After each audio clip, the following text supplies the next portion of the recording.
Bismillahirrahmanirrahim. Assalamualaikum warahmatullahi wabarakatuh. Alhamdulillah, assalatu wassalamu ala rasulillah wa ala alihi wa sahbihi wa mawalah, amma ba'du. Apa kebiasaan orang-orang yang kelak nanti menjadi penduduk surga ashabul jannah atau penduduk neraka ashabun nar? Adakah penjelasan dalam agama? Kalau kita lihat di dalam Al-Quran dan juga hadis-hadis sahih, secara garis besar dua, yaitu innalladzina amanu wa amilus shalihat ulaika ashabul jannah.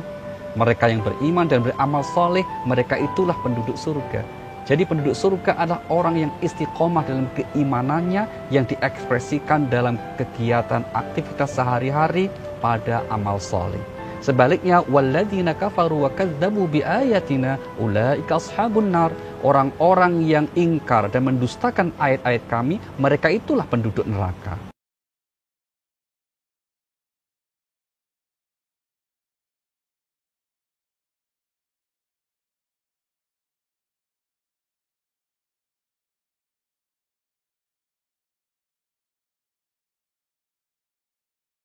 Yang artinya, adapun orang-orang yang kafir dan mendustakan ayat-ayat kami, mereka itu penghuni neraka, mereka kekal di dalamnya.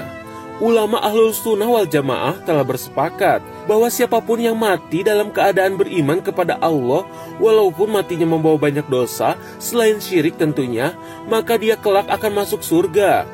Namun sebelum masuk surga, seseorang harus melewati serangkaian hisab yang menegangkan, serta neraka jahanam sebagai balasan perbuatan mereka di dunia. Itulah keadilan dari Allah.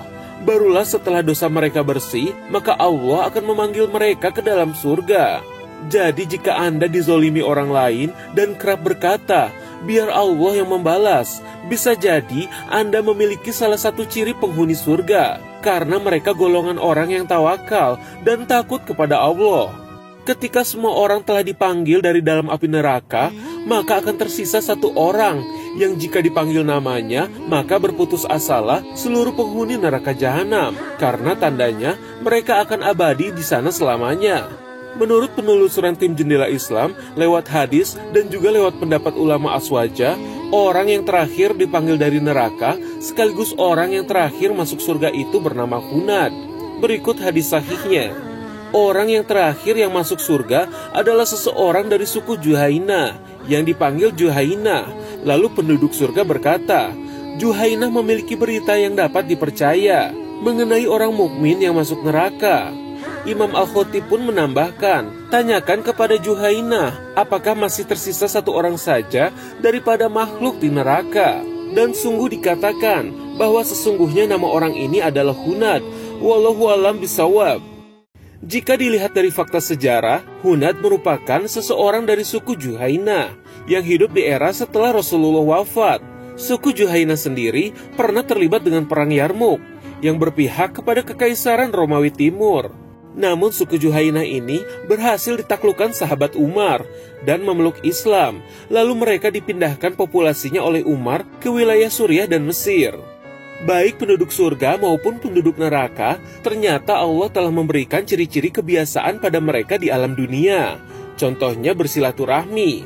Dalam sebuah hadis Muslim dan penjelasan Imam Nawawi dikatakan bahwa di surga ada sebuah pasar yang selalu digelar setiap hari Jumat.